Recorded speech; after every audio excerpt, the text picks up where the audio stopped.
What's up, everyone, and welcome back to another episode of the CBB Yapper. For today's episode, we're going to break down some of the games that I had pointed out on Sunday's episode. Then we'll go into an injury that just took place this week that really hurts a contender's team's chances at potentially cutting down the nets here in April. And then we'll end it with some of the games to watch in this loaded upcoming weekend of college basketball that we're blessed here with this weekend. So without further ado, let's get into it. The first game that I had pointed out for this week's slate was on Monday night, and that was Duke versus Syracuse. To start this game, it really looked like I was going to be in for a pretty stressful and long night potentially. Syracuse really came out and punched Duke in the mouth in the first 15 minutes of the game and really just made them look pretty poor offensively. But in the last 5 minutes of the first half, Duke really turned it on and ended up playing what I think is one of their most impressive games of the year and definitely the most impressive half of the year, in my opinion. The only person on Duke that seemed to have a bad night was Caleb Foster. He just did not have a good one and just really struggled pretty much for the entire night. After a rough start for Duke offensively, though, they had an unreal second half. I mean, just absolutely insane. They only missed 9 shots in the second half and shot 23 of 32 from the field, which is just extremely impressive and something that really raised my eyebrows looking at the box score at the end of the game there. But one specific guy that I'd like to call out for Duke and his play specifically on Monday night was Nick Homenia. He has been a guy that I have been seeing get a lot of criticism here lately, especially from Duke fans, and he's just really struggled to try and find his role on this Duke team and how he can contribute. But if you look at Monday night and see how he played there, if he's able to replicate that in any way, shape, or form the rest of this year for Duke, that is just going to be another huge piece for Duke to have coming down towards the end of the year here. I think he will certainly earn himself a lot more minutes based on his play from Monday night, and I'm really excited to see his development. I certainly expect him to be back in college next year. Whether he'll be at Duke, I'm not sure, but I certainly expect him to be at college next year and think that this was a game that he can use as a building block to continue to grow his game as he grows here in college and is going to return for his sophomore year next year as well. So it'll be fun to see his development with a full off season of work in the college level. But yeah, him and Caden Boozer are two guys that I think have really been trending up here for Duke and really starting to show the type of minutes that they can give Duke and be productive in them as well. Defensively, though, Duke is ridiculous. I mean, they are just one of the best defensive teams in the nation, and I think it can even be argued that they are the best defensive team in the nation, especially with their length. But yeah, just another extremely impressive example of Duke terrorizing another set of guards. Syracuse's guards just really were not comfortable at all the entire night, and this is exactly what Duke needed heading into a huge matchup against Michigan this Saturday. I might be a little bit biased, but I really like Duke's chances to pull this one off on Saturday, but we'll talk about that game a little bit more later. As for Syracuse, this is just a really sad and hard fall from grace here. Obviously, with Boeheim, they were always an elite program, and it seems like just yesterday, Syracuse was consistently a top team year in and year out. But this squad is just not very good. I think the future can definitely be bright with Kai and Anthony, but they're definitely going to need a lot more pieces to be competitive on the big stage here anytime soon. The other game that I had pointed out on that Monday night slate was that Iowa State and Houston game, and of course, the Big 12 delivers yet again. Just another great matchup between two elite teams out of the Big 12, and they battled back and forth all night. The first half was extremely different than the second half. We saw a lot of scoring in the first half and a lot of efficient offense. In the second half, all of that efficient offense seemed to go away and the defenses really took over. It was really a tale of two halves for this game. But once again, Kingston Flemings continues to impress me and just had another extremely awesome game on Monday night. He poured in 22 points and shot 4 of 6 from deep, and just another night that NBA scouts are going to be salivating over and waiting to draft this kid to their NBA team. Sharp added in 4 threes as well, and I thought he had a really good game. He hit some really timely threes, especially in the first half. Iowa State really jumped out to a lead right away on Houston, but he hit two huge threes in the first half that really stymied that run for them and got Houston back in this game before it got out of hand. So props to him for hitting two really big threes in the first half to get Houston on track in this one. But for Iowa State, this was just a complete team effort in this one. I had pointed out Jefferson and Momcilovic individually on Sunday, but they only combined for 20 of their 70 total points. So I really just was impressed with how much production Iowa State got from their role players, and they are playing like the hottest team in the nation right now. Not really sure if there's anybody that is rivaling them for that at this moment. However, this loss, I do not think really means much for Houston, to be honest. They just ran into a flaming hot Iowa State team who is, like I said, one of the hottest teams in the nation right now.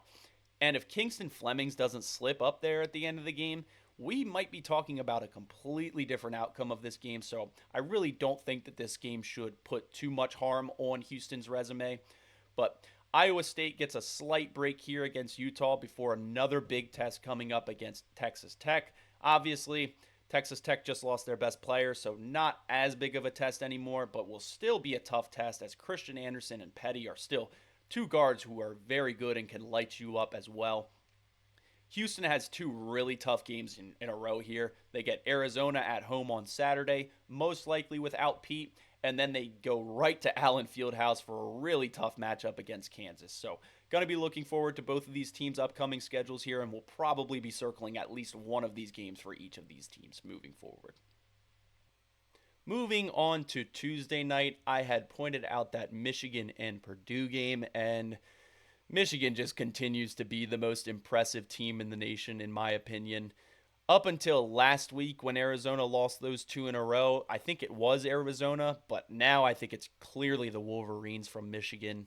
They have just been playing incredible pretty much the entire year, and then went into Purdue and pretty much smacked them around for 34 minutes. The first 6 minutes, it did seem like Purdue came out and was ready to play and kind of smacked Michigan in the face, but after that, Michigan just dominated pretty much for the rest of the game. I thought it was a really impressive game from Mara and Cadeau specifically. Mara added in 10 points with 11 boards and 2 blocks in only 18 minutes of play, which I thought was extremely impressive just for his lack of time on the floor. And Cadeau lit it up as well. He poured in 17 points, 7 assists, and added a steal and a block as well.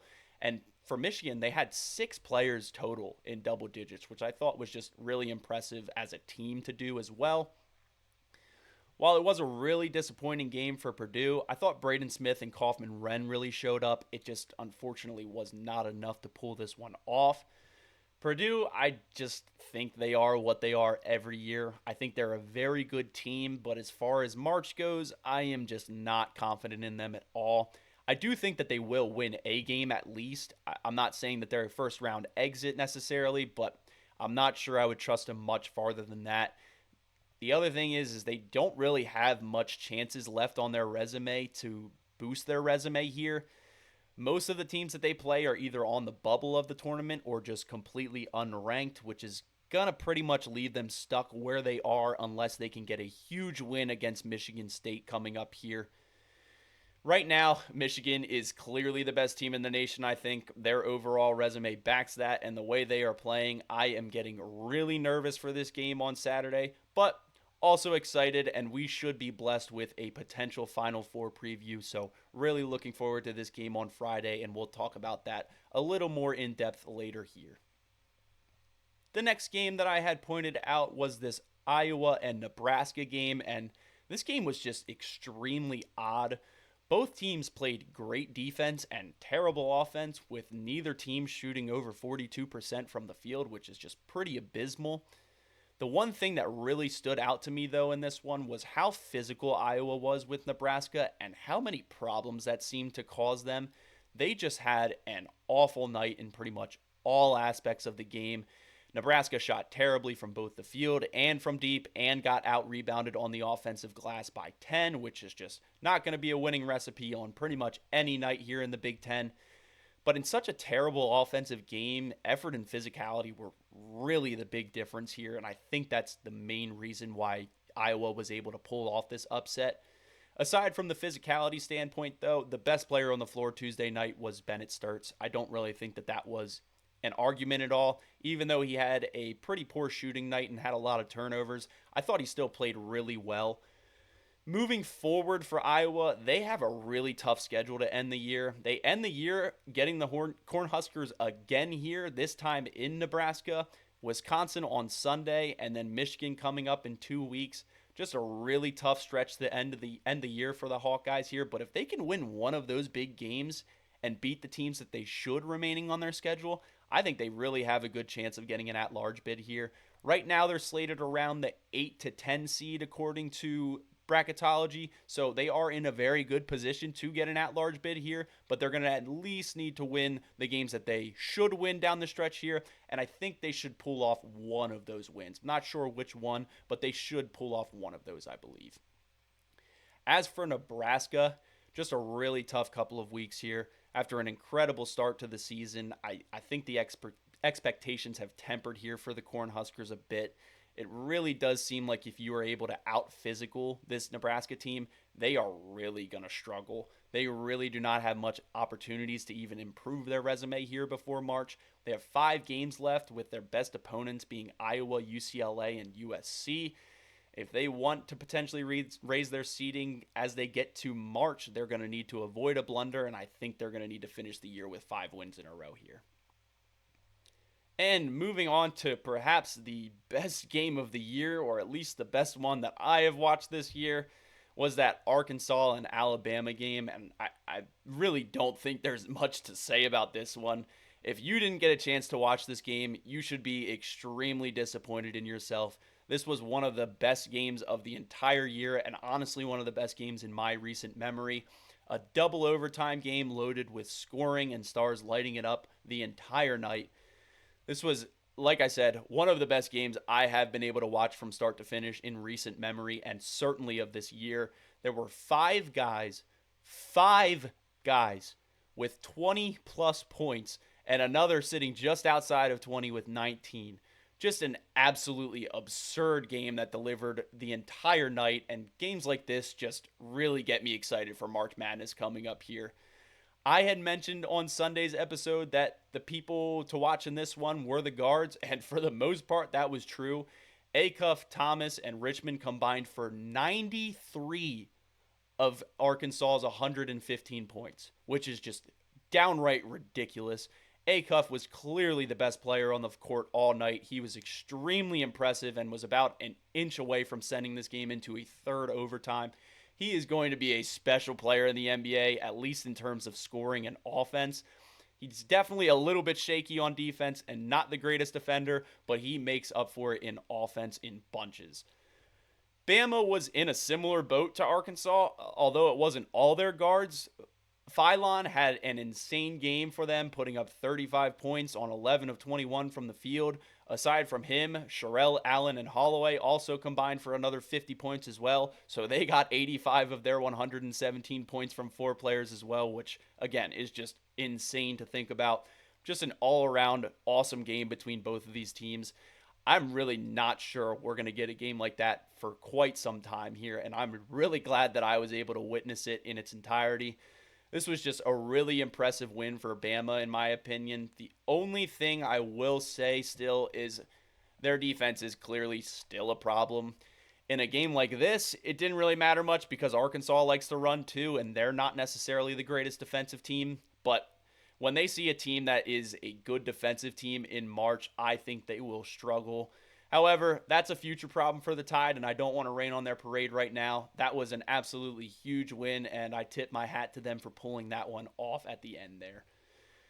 Just a really impressive win, like I said, and a huge booster for them. They get 2 lighter games in a row here and then end with 3 tough opponents in Tennessee, Georgia, and Auburn. Arkansas, on the other hand, has 1 easier game before they go into a tough stretch of 4 quality opponents. They'll need to lock in down the stretch here if they want a chance to potentially boost their seeding here towards the end of the year. The last game that I had pointed out on Sunday's episode was that Arizona and BYU game that took place last night. And for this one, I had completely expected Pete to play. I knew that he got hurt in that Texas Tech game and did not play the second half of it, but I thought that was a little more precautionary just because the injury didn't really look that serious and he was walking around on his own weight during that game. So it didn't seem like it was going to be something that kept him out for an extensive period. However, with how competitive that game was, I guess I should have looked a little bit more into it just because I think he would have played if he could in that one. So probably should have looked into that one a little bit more. But without Pete, I did like BYU's chances in this one a little bit more, just not much more. I pretty much still fully expected Arizona to get a win here after dropping 2 in a row last week. However, I was impressed with BYU, especially now that they're trying to navigate this season without Saunders. I know we didn't talk about that much just due to the timing of that. Unfortunately, his injury news came out immediately after I was done recording my Sunday episode, so I wasn't able to comment on that for Sunday's episode. But that loss for them is huge. He is clearly one of their best players and one of their best scorers, so navigating the rest of the season without him is just really unfortunate and going to be very tough for them to do. Obviously, Zona was also down one of their best players as well, but I still think BYU's fight was really impressive. Arizona went up by 16 with about 7 or 6 minutes left to play, and BYU could have easily just rolled over, but they didn't. They fought back until the end and even brought it back to a one-possession game there at the end before letting it slip away again. So, again, I really thought it was an impressive fight from BYU. Debansa specifically had a really impressive game. He put up 35 points and 7 rebounds and really showed why he is looked at as the number 1 pick right now alongside Darren Peterson. I also thought that Keita had a really good game as well. He added in 4 blocks for the Cougars, which was really impressive for him. BYU will certainly be a tournament team. I don't think that that's really in the discussion right now, but to me, they really just look like a first-round exit right now, and it's not really due to their own fault. I just think that this Saunders injury is just going to be way too much for them to overcome here at the end of the year. I hope I'm wrong because I would love to see Debansa play a couple more games in college, but this BYU team just really concerns me looking ahead to March. As for Arizona, they are still one of the best teams in the nation despite those 2 losses last week. Do not get that twisted. It seems like Pete might be out again this weekend for their big matchup, but this will be a huge blow taking on a really good team and one of the best teams, in my opinion, in the nation in Houston. Moving on to one of my least favorite sections of doing this podcast, but we still have to talk about it. There was another recent major injury in college basketball that unfortunately is going to keep one of college basketball's best players sidelined for the remainder of the year. Unfortunately, I was watching that Texas Tech and Arizona State game live late Tuesday night. As soon as Toppin went down, my stomach dropped immediately. It looked like a non-contact injury, and immediately when he hit the floor, he was grabbing his knee and pointing to the back of it, and I immediately feared for the worst. I was really holding on to hope that I was wrong and it was potentially just a sprain or a hyperextension. But the news broke yesterday. JT Toppin has officially been ruled out for the season with a torn ACL. Just absolutely devastating news for a National Player of the Year contender. And not only that, but a Red Raiders team that I really, really do believe had a chance to cut down the nets this year. Just horrifying news for a player that I have talked highly of all year and have really liked to watch. He's just been super impressive all year and arguably the best player in college basketball this year. Just something that you never want to see as a fan of college basketball. Of course, it's just part of the game, obviously, but it still stinks to high heaven, and I'm really going to be upset watching this Texas Tech team come March because, again, I really do think that they had a chance to cut down the nets this year. Without Toppin, I just really don't think this Texas Tech team has enough, unfortunately. I love Anderson and I love Petty. I think that those are 2 really good guards and a really good backcourt, but they are just losing so much production in their front court with this that they already just had limited minutes to go around in. Now they have no depth in their front court at all, and obviously taking a very major loss in talent and production.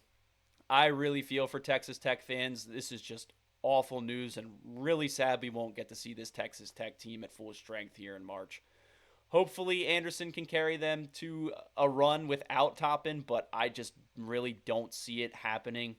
However, I do just want to give Toppin his flowers. Shout out to you, man, for an awesome career. One of the greatest college careers, especially in Texas Tech history, and it just really sucks that it has to end this way. But your head should definitely be held high. You are a legend in college basketball and still think you deserve to be in the National Player of the Year contention. So just really sad to see him go, but I think he should definitely hold his head high. He had an incredible college career. Moving on to a much less depressing topic here. I did want to provide you guys with some of the games that I have circled for this upcoming weekend of college basketball. Saturday looks like it's going to be another loaded slate here, but I'm going to start out on Friday night with St. Louis versus VCU. With Friday's slate being pretty lackluster here, I thought it was a really good opportunity to get my eyes on another mid-major team. We just watched Miami, Ohio last week, and this week we will shift our focus to St. Louis. Unfortunately, the Billikens did just drop a pretty rough one on Tuesday night to Rhode Island, which is just not a team that they should be dropping games to. I do think this is going to potentially jeopardize their top 25 ranking as well. However, I think they get a good chance to bounce back here immediately with the second best team in the A10, which is VCU.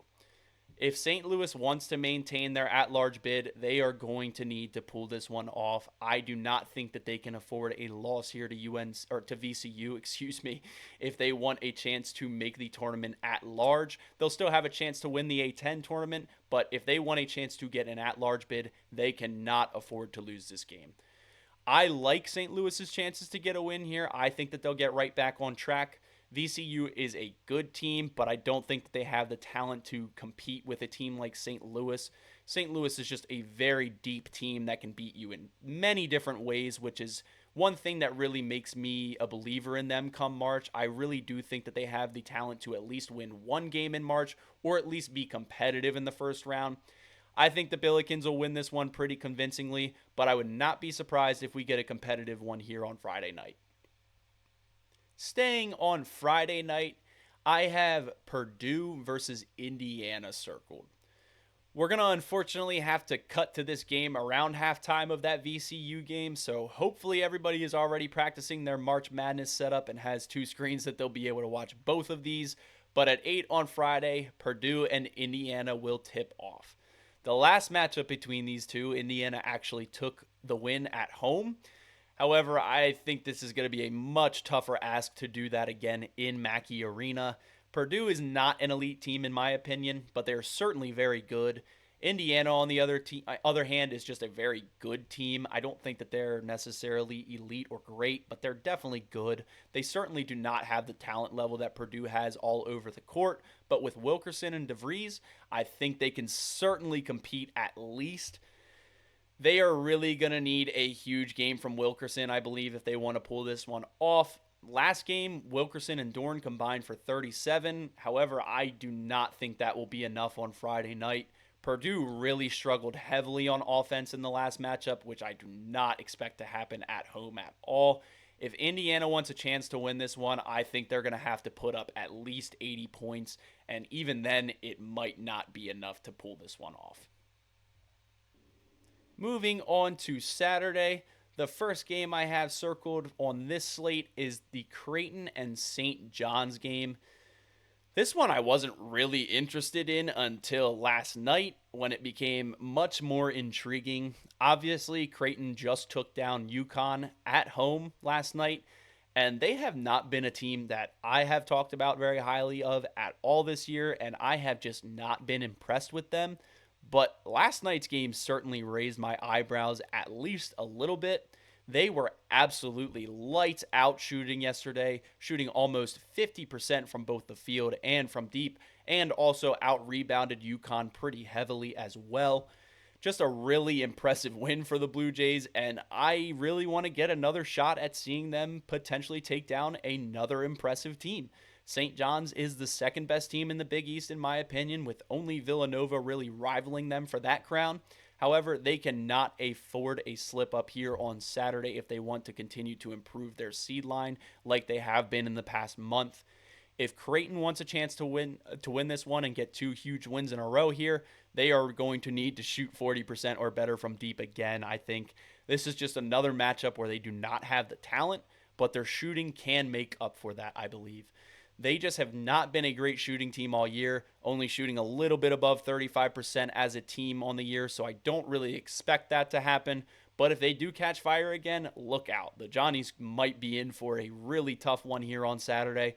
However, I fully expect St. John's to win this one fairly convincingly and pretty comfortably.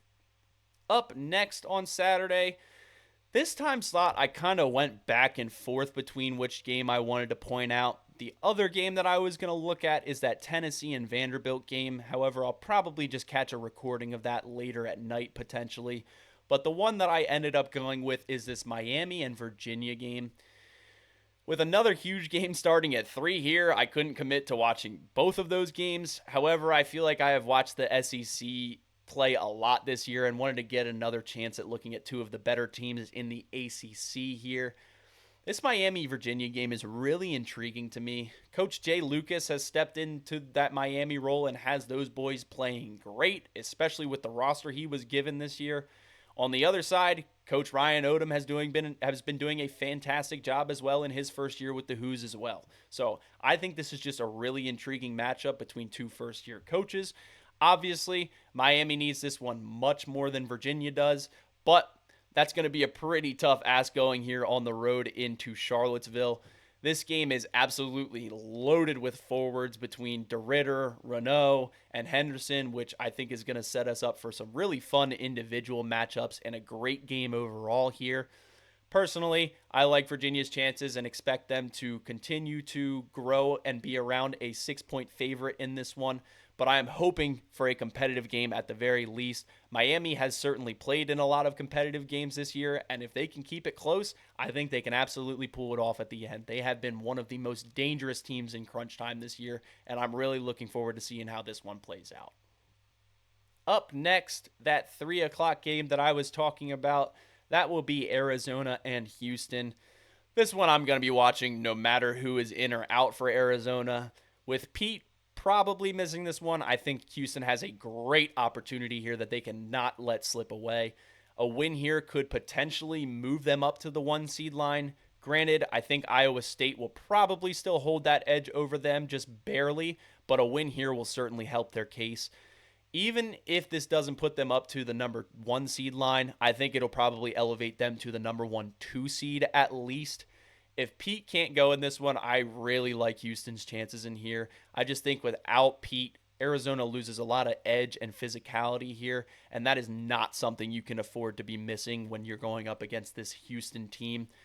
They are just a powerhouse on defense, and with Flemings playing the way he is, I really think they look like one of the most dangerous teams in the country.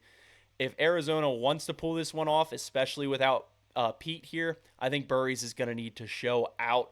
Going against this Houston defense is going to be really tough. I think they're going to be putting a lot of focus on him, especially without Pete on the floor. I fully expect Sampson to pretty much throw the book at Burries and whatever he has to try and slow him down. He seemed to struggle pretty heavily against the extra attention that BYU gave him, so I'm hoping he can bounce back in this one and give us another competitive game.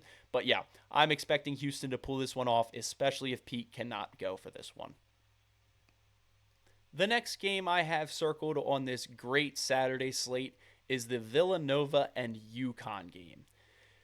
This game I pointed out a couple weeks ago when I was recapping their first matchup, and that one was awesome. We got an overtime game that was pretty much competitive from start to finish, and now we get UConn coming into Villanova for the rematch here.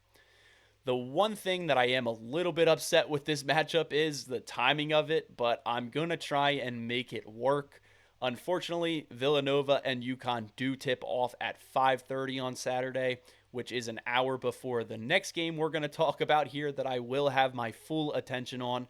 However, what I'm going to do is I will record the second half of that game and give it a watch after the Duke game at some point, which it does look like I will have some time in between the Duke game and the last game that I have pointed out here. So I will get eyes on the second half of that game at some point. Before that Creighton game last night, though, I really liked Nova's chances to pull this one off. However, after that UConn loss, I just really think that got a lot tougher to do here. Now the Huskies are definitely going to be carrying a little bit of a chip on their shoulder into this one. Losing that game, I am sure, is not sitting well with Hurley and the Huskies, so I am sure that they are looking forward to Saturday as a big opportunity to bounce back here. If Nova's going to pull this one off, they are going to need a big night from their trio of guards in Lindsey, Lewis, and Perkins. If they can get a big night from those three, or at least two of them, I think they have a real shot to pull this one off at home. Last matchup, I think they let Solo Ball get going a little bit too much and think they need to do a better job containing him as well in this one if they're going to pull this one off here. Moving down the Saturday slate, I, of course, have the Michigan and Duke games circled here. Of course, this is the biggest game of the weekend. I will not hear any arguments about that, and probably a contender for the biggest game of the year as well. We get to see two of the top teams in the nation, if not the two top teams in the nation, face off here on a neutral court in D.C. on Saturday night. As a Duke fan, I am just getting increasingly more nervous for this one as we get closer to tip-off here. This Wolverines team is an absolute powerhouse and an absolute wagon, and when they play like they did against Purdue, they are just a really tough team, and I am really not sure if many teams, if any, can beat them when they're playing at their best. However, I do think that my Blue Devils would be one of those teams in consideration.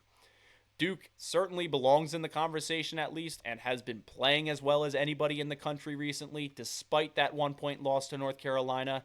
And Michigan is pretty much in the same boat. Aside from that Wisconsin loss they took early in the year, they have looked like the best team in the nation, aside from maybe a couple weeks where people were considering Arizona the best team in the nation. But aside from that, they have been right there in that conversation all year.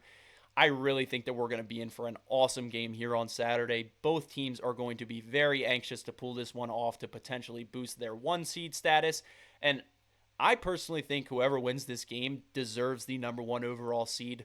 Obviously, barring a complete collapse in the last 3 weeks here. But yeah, I think that whoever wins this game deserves the number 1 overall seed come March Madness. If Michigan wants to pull this one off, I think they're going to need a huge game from Lendeborg and Cadeau. Cadeau might not be as important in this one, just thinking about the Boozer matchup, but seeing how many guards have struggled against Duke, I think they will need him to play well here to pull this one off. He really runs their offense, and when he's playing well, it seems to reflect on Michigan's performance as a team. For Duke, they are going to need to bring that elite defense that they have brought for majority of their games this year. Sometimes it hasn't traveled, but majority of the games this year, they have been an elite defensive team. I really do believe that Duke is one of, if not the best defensive team in the nation. I just think that their length gives them a lot more different looks than some of the other really good defensive teams in the nation, but think that there's certainly arguments to be made for many other teams. And I think that they will hold Michigan to one of their lowest totals on the year, if not their lowest total on the year. I think their lowest total as of right now is 67 points against TCU. I think it'll be somewhere around that. I think Duke pulls this one off around 74 to 66 or something like that. But yeah, I'm expecting it to be very competitive no matter what throughout the entire game. Just maybe a team pulls away at the end due to free throws. But yeah, it should be a competitive game throughout its entirety. Of course, Duke is going to need a huge game from Cam Boozer as well. I think he will certainly be ready for this one to get an opportunity to match up against another NBA caliber big. And like I said, I'm of course biased in this one, but I do like Duke's chances to pull this one off. I just really think that this Duke team is elite, and they will be looked at as the favorites pretty shortly here in the tournament if they can pull this one off.